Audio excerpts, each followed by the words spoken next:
ఒక స్పీకర్ స్థానంలో ఈరోజు అయ్యన్న పాత్రుడు లాంటి వ్యక్తి కూర్చోవటం అనేది నిజంగా కూడా అసెంబ్లీకి అవమానం, స్పీకర్ చైర్కి అవమానం.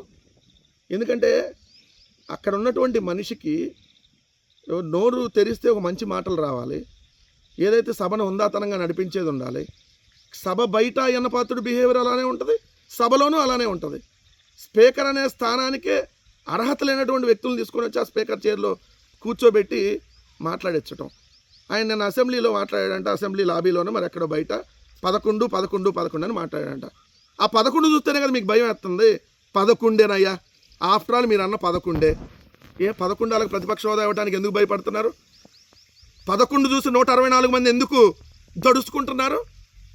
11 మందిలో ఏదైతే 11 మందికి ప్రతిపక్ష హోదా స్థానం ఇస్తే ఆ ఒక్క జగన్మోహన్ రెడ్డి గారు మిమ్మల్ని అడిగేటటువంటి ప్రశ్నలకి మీ దగ్గర సమాధానాలు లేదు కాబట్టే కదా ప్రతిపక్ష హోదా మైక్ ఇవ్వడానికి మీరు భయపడుతుంది.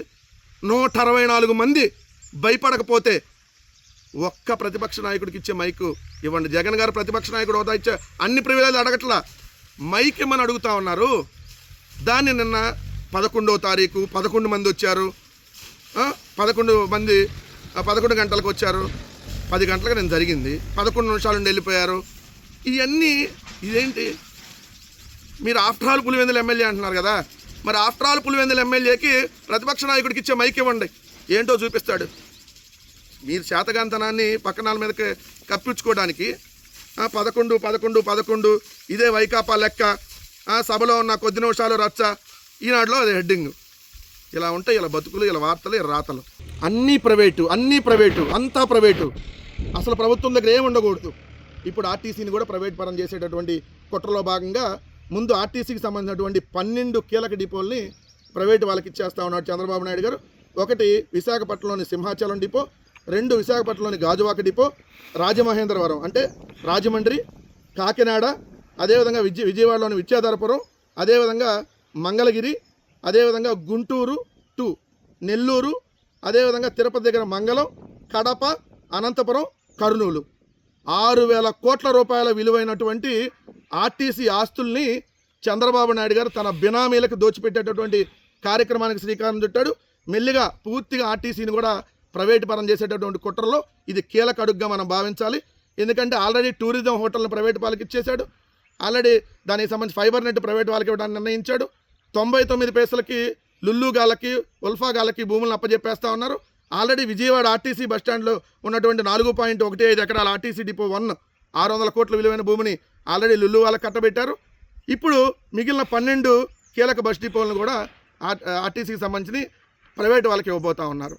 ఎక్కడికక్కడ ప్రభుత్వ మెడికల్ కాలేజీలు ప్రైవేటు వాళ్ళకి, ప్రభుత్వంలో ఉన్న ఆర్టీసీకి సంబంధించిన డిపోలను ప్రైవేటు వాళ్ళకి, ప్రభుత్వానికి సంబంధించిన ఫైబర్ నెట్ని ప్రైవేటు వాళ్ళకి, ప్రభుత్వానికి సంబంధించిన టూరిజం హోటళ్ళు ప్రైవేటు వాళ్ళకి, ప్రభుత్వ భూముల్ని 99 పైసలకి ప్రైవేటు వాళ్ళకి. ఇది government of Andhra Pradesh, private of Andhra Pradesh? నువ్వు దేనికి ముఖ్యమంత్రి? అసలు నీ దోపిడీకి అంతూ పొద్దు ఏమన్నా కొద్దిగా ఉందా?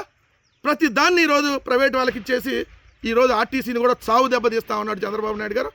ఇప్పటికైనా ఆర్టీసీలో ఉన్నటువంటి ఉద్యోగస్తులందరూ మేలుకోవాలి. ఎందుకంటే రేపొద్దున ఆర్టీసీని కూడా పూర్తిగా ప్రైవేట్ పరం చేయడంలో కీలక పాత్ర ఇప్పుడు స్టార్ట్ అయిందని మాత్రం క్లియర్గా అర్థమవుతా ఉంది. చంద్రబాబు నాయుడు గారు కష్టం వచ్చినప్పుడల్లా ఎవరో ఒకరిని తీస్తూ ఉంటాడు. మొన్న చూశారు కదా, 9 మందిని కూర్చోబెట్టాడు లైన్గా మంత్రుల్ని. అప్పుడప్పుడు షర్మిల గారిని నిలుస్తూ ఉంటాడు. ఏమన్నా స్టేట్మెంటు, ఒక్కరోజు ముచ్చటకైనా ప్రజలు మిమ్మల్ని గెలిపించింది, జగన్పై షర్మిల మండిపాటు, ప్రతిపక్ష హోదా ఇస్తేనే సభకు వస్తానని వైకాపా అధ్యక్షుడు జగన్ ఈసారి కూడా చెప్పడం అత్యంత సిగ్గుచేటని ఆంధ్రప్రదేశ్ కాంగ్రెస్ పార్టీ అధ్యక్షురాలు షర్మిల మండిపడ్డారు. ఒకరోజు మురిపానికి ప్రజలు మిమ్మల్ని ఓట్లేసి గెలిపించలేదని విమర్శించారు. మైక్ ఇస్తేనే అసెంబ్లీకి వస్తానంటూ మారం చేయడం ఏంటని జగన్పై షర్మిల ధ్వజమెత్తారు. ఈ మేరకు బుధవారం ఒక ప్రకటన విడుదల చేశారు.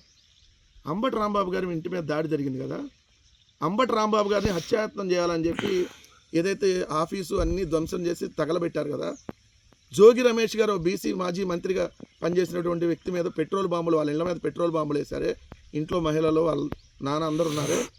ఏమమ్మా అప్పుడు మీకు నోరు పనిచేయలేదా? అప్పుడు ఎందుకు ఖండించలేదమ్మా ఆయన్ని? ఇప్పుడు ఇది అంశమా? ఈ రాష్ట్రంలో జంగిల్ రాజు పరిపాలన నడుస్తూ ఉంటే ఒక్కరోజన్నా నోరెత్తారా? ఈ రాష్ట్రంలో ఏదైతే పరమ పవిత్రమైనటువంటి తిరుమల లడ్డు మీద ఒక ముఖ్యమంత్రి పంది కొవ్వు, గొడ్డు కొవ్వు, బాత్రూంలో యాసిడ్ అంటే ఏమమ్మా షర్మిల నోరెందుకు ఎత్తలా? వీటి మీద మాట్లాడరు. చంద్రబాబు నాయుడు గారు ఏది రాసిస్తే అది. నీ గురించి అయినా మాట్లాడుకోవడం టైం వేస్ట్ అనుకో, కానీ ఏం జరుగుతుందో చెప్పాలి కదా ప్రజలకి. ఇలా ఉంటుందండి చంద్రబాబు నాయుడు గారి నీచ రాజకీయాలు.